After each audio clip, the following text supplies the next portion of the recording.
पण ह्यांच्या खांद्याला खांदा लावून तुम्ही त्यांना आधार नाही देत आहात, तर लगट करण्याचा प्रयत्न करताय.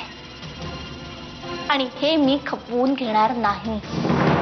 तुमचं कर्तृत्व जेवढं महत्वाचं आहे ना, तेवढंच घरामध्ये राहून अख्ख्या घराला एकटीने सांभाळणाऱ्या बाईचंही आहे. तिचं कर्तृत्व तेवढंच महत्वाचं आहे. तुझ्या सो कॉल कर्तृत्वाची किंमत या घरात किती आहे हे मला दिसलंय. So mister Killedar, how are you feeling? काही त्रास नाहीये ना तुम्हाला इथे? नीलम महाजन, सध्या तुमचे दिवस आहेत. बोला, जे बोलायचंय ते बोला. कारण मी इथून बाहेर पडल्यानंतर तुम्हाला बोलण्याची तरी संधी मिळेल का नाही शंका आहे.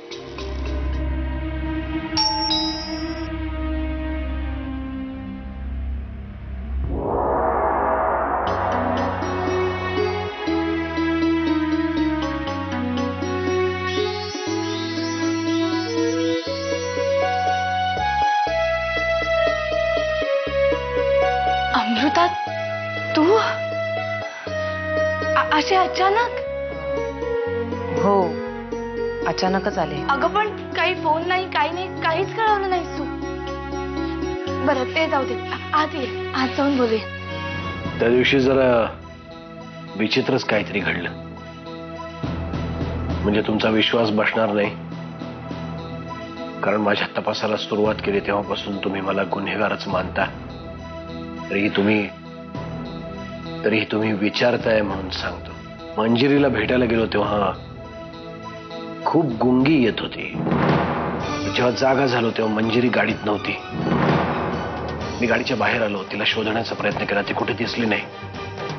तिला फोन केला तर फोन लागत नव्हता. पण नक्की काय झालं हे खरंच मला सांगता येणार नाही. मिस्टर किल्लेदार, तुम्ही दर वेळेला काहीतरी वेगळी माहिती देताय.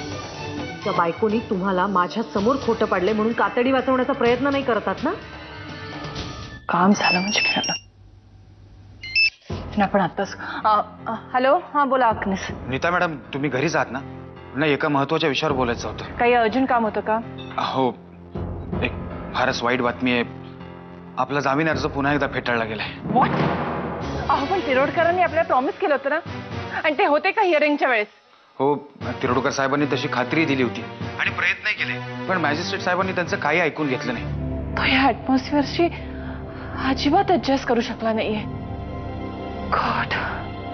साहेब रागावलेत हे खरंय, पण आपल्याला काहीतरी करून त्यांची समजूत घालावी लागेल.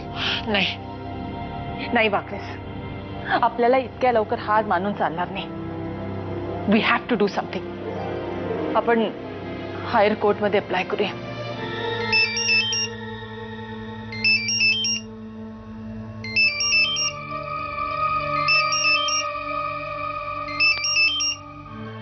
बाईला झालंय तरी काय? आधी असं कधीच वागली नाही. असला माज आलाय. अमृता, तू आता पहिल्यांदा जेवून घे. भूक लागली असेल ना? मला तुझ्याशी एका महत्वाच्या विषयावर बोलायचंय. आता पुढचे काही दिवस आहेस ना तू इकडे? अमृता, बोलूयात ना आपण. नाही, मला आत्ताच बोलायचंय, कारण ते तितकंच महत्वाचं आहे. कळलंय का? अमृताताई, तुम्ही कधी आलात अचानक? अहो काही कळवलं नाही, काही नाही असंच ना?